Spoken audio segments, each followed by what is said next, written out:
Bhojpuriya presents.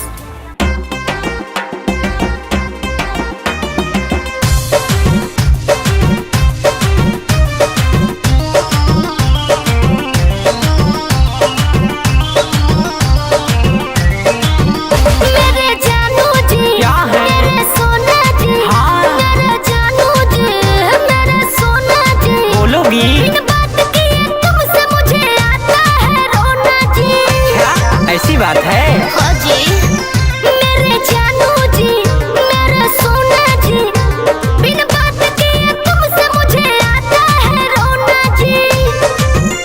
अरे देखे बिना तुमको आता न चैन। अरे ऐसी बात है क्या?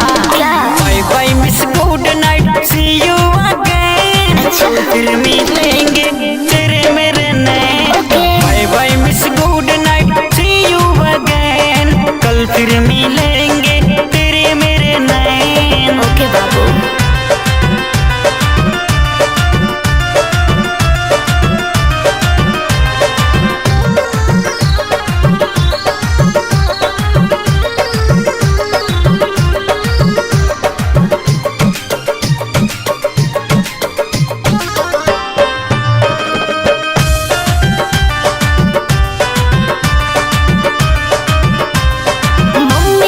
करके आऊंगी बहाना, मिलना कहाँ है फोन करके बताना।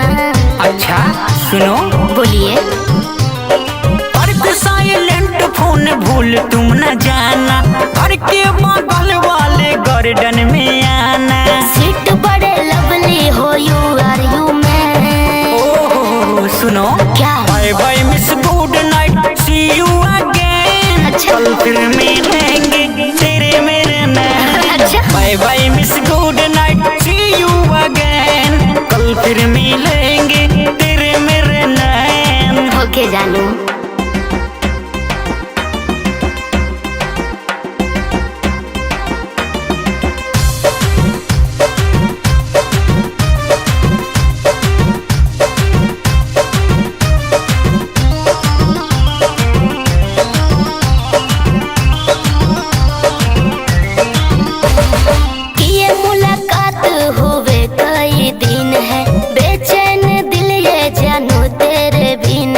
अच्छा ऐसी बात है। हाँ जी। सुनो। हाँ जी। और तेरे लिए जानू सब मुमकिन है, लव कितना करता हूँ तुमको यकीन है। धन्नो अंगद तेरी हो गई मैं फैन। अरे love you dear, bye bye miss good night, see you again. कल फिर मिलेंगे तेरे मेरे नैन।